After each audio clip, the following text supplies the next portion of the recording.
آج کی ویڈیو میں ہم کچھ ایسی اپڈیٹ شیئر کرنے جا رہے ہیں جو پورے ریجن میں ہلچل مچا رہی ہے، کیونکہ کچھ بڑے ملک سیکرٹ ڈپلومیٹک میٹنگز کر رہے ہیں، ساتھ ہی کچھ لیڈرز کی سٹیٹمنٹ نے پولیٹیکل ٹمپریچر کو گرم کر دیا ہے، اور کچھ جگہوں سے ایسی سیکیورٹی رپورٹس آ رہی ہیں جو پورے ساؤتھ ایشیا کے لیے خطرہ بن سکتی ہیں۔ آخر کیا چل رہا ہے پردے کے پیچھے؟ کس طرف جا رہا ہے افغانستان؟ تو چلیے شروع کرتے ہیں۔ آج کی ویڈیو کی ہائی لائٹس کچھ ایسی ہیں۔ پاکستان، چائنا اور رشیا کا افغانستان پر بڑا ڈپلومیٹک پلان۔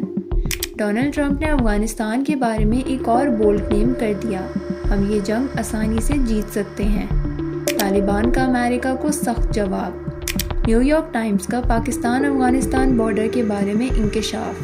ویڈیو میں آگے بڑھنے سے پہلے دوستوں، چینل کو سبسکرائب کر لیں اور بیل آئیکن بھی دبا لیں تاکہ ہماری لیٹسٹ خبریں آپ تک فوراً پہنچ سکیں، اور ساتھ ہی ساتھ اس ویڈیو کو لائک بھی کر دیں۔ تو چلیے شروع کرتے ہیں۔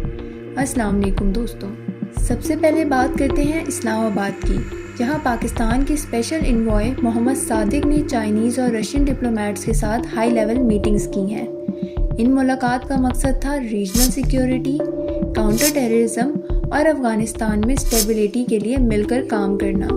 چائنا کے ایمبیسڈر یو شونگ یونگ کے ساتھ میٹنگ میں دونوں سائڈز نے کہا کہ افغانستان میں امن کے لیے کوآرڈینیٹڈ اپروچ ضروری ہے۔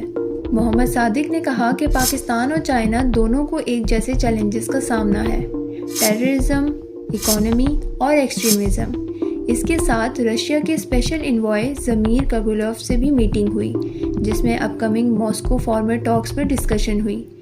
یعنی یہ ایک نیا ٹرائلیٹرل بلاک شیپ لے رہا ہے، پاکستان، چائنا اور رشیا کا، جس کا فوکس ہے افغانستان میں امن اور بارڈر اسٹیبلٹی۔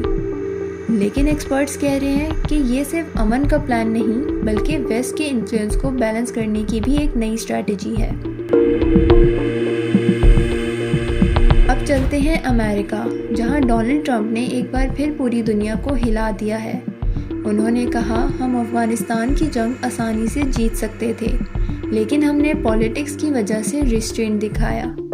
ٹرمپ نے یہ بھی کہا کہ اگر چاہیں تو امریکہ ہر جنگ جیت سکتا ہے، بس پولیٹیکل ڈیسیجن چاہیے۔ انہوں نے بگرام ایئر بیس کا بھی ذکر کیا اور کہا کہ امریکہ واپس بگرام لینا چاہتا ہے۔ یہ بات صرف ایک سٹیٹمنٹ نہیں تھی، بلکہ طالبان کے لیے سیدھا چیلنج تھی۔ طالبان کے ملٹری چیف نے فوراً جواب دیا کہ اگر کسی نے افغانستان کی زمین پر قدم رکھا تو ہم سوسائڈ اٹیکس دوبارہ شروع کر دیں گے۔ ایکسپرٹس کہہ رہے ہیں کہ ٹرمپ کی یہ سٹیٹمنٹ پورے ریجن میں ٹینشن بڑھا رہی ہے، خاص طور پہ جب پاکستان اور چائنا آلریڈی طالبان کے ساتھ ڈپلومیٹک بیک ڈور ٹاکس میں ہیں۔ اب بات کرتے ہیں اس دھماکے دار رسپانس کی جو طالبان نے دیا۔ اسکائی نیوز کے مطابق طالبان اسپوکس مین ذبیح اللہ مجاہد نے کہا، افغانستان اپنی زمین کسی کو نہیں دے گا، کسی بھی صورت میں نہیں۔ یعنی طالبان نے ٹرمپ کو سیدھا جواب دے دیا کہ بگرام ایئر بیس کسی بھی فارن پاور کو نہیں ملے گا۔ انہوں نے یہ بھی کہا کہ وہ یو ایس کے ساتھ ڈپلومیٹک ریلیشنز ریزیوم کرنا چاہتے ہیں، لیکن سوورینٹی پر کوئی کمپرومائز نہیں ہوگا۔ اس انٹرویو میں طالبان نے اپنی لیجیٹیمیسی کا بھی دعویٰ کیا، یہ کہہ کر کہ ملک پرائیویٹلی انہیں ریکاگنائز کرتے ہیں، لیکن گراؤنڈ ریئلٹی کچھ اور ہی ہے۔ افغانستان میں اب بھی وومن اور گرلز پر بین برقرار ہے، ایجوکیشن اور جابز دونوں بند ہیں، اور انٹرنیشنل کرمنل کورٹ نے طالبان کے 2 ٹاپ لیڈرز کے وارنٹ بھی ایشو کر دیے ہیں۔ اسی بیچ انٹرنیٹ بلیک آؤٹ بھی ہوا، جس سے پورا ملک پیرالائزڈ ہو گیا۔ لوگوں کا کہنا ہے کہ یہ گورنمنٹ آرڈر سینسرشپ تھی۔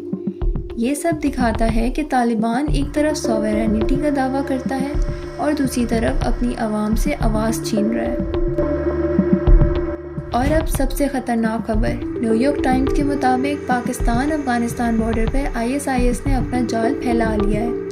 ویک بارڈر کنٹرول اور کوآرڈینیشن کی کمی کی وجہ سے ملیٹنٹس نے وہاں دوبارہ اپنی جگہ بنا لی ہے۔ نیو یارک ٹائمز نے کہا کہ یہ پچھلے 12 سال کا سب سے بڑا سیکیورٹی تھریٹ ہے جو پاکستان کو فیس کرنا پڑ رہا ہے۔ Pakistan institute for peace studies کے ڈیٹا کے مطابق ٹیررسٹ اٹیکس 2015 کے بعد سب سے زیادہ بڑھ گئے ہیں۔ صرف خیبر پختونخوا میں اس سال 48 سے زیادہ ڈرون اور ملیٹنٹ اٹیکس ریکارڈ ہوئے ہیں۔ پاکستان آرمی کا کہنا ہے کہ افغان طالبان کے لوگ TTP کے ساتھ مل کر اٹیکس پلان کر رہے ہیں۔ لیکن افغان سائیڈ نے ان تمام الزامات کو رد کر دیا ہے اور کہا کہ ان کی زمین کسی کے خلاف یوز نہیں ہو رہی۔ ایکسپرٹس کا کہنا ہے اگر یہ حالات ایسے ہی رہے تو پاکستان کو ایک اور ریجنل کانفلکٹ کا سامنا کرنا پڑ سکتا ہے، اور اس دفعہ یہ جنگ صرف سرحد پر نہیں بلکہ پورے ریجن میں سیکیورٹی کو ہلا دے گی۔ تو دوستوں آپ دیکھ رہے ہیں، ایک طرف پاکستان، چائنا اور رشیا مل کر افغانستان کے مسئلے کو ڈپلومیٹکلی ہینڈل کر رہے ہیں، دوسری طرف ٹرمپ کے بولڈ سٹیٹمنٹ نے طالبان کو ہائپر کر دیا ہے، اور تیسری طرف بارڈر پر ISIS نے دوبارہ سر اٹھا لیا ہے۔ پورا ساؤتھ ایشیا ایک نئی ٹینشن میں گھرا ہوا ہے اور سب کی نظر اب بگرام اور ماسکو ٹاکس پر ہے۔ آپ کا کیا خیال ہے؟ کیا ٹرمپ کی یہ سٹیٹمنٹس ریجن میں نئی جنگ کا سگنل ہے یا یہ سب پاور شو صرف پالیٹکس کے لیے ہو رہا ہے؟ اپنی رائے کمنٹ سیکشن میں ضرور دیں، اور اگر ویڈیو پسند آئے تو لائک، شیئر اور پاک پاور نیوز کو سبسکرائب کرنا نہ بھولیے۔ ملتے ہیں اگلی ویڈیو میں۔ اللہ حافظ۔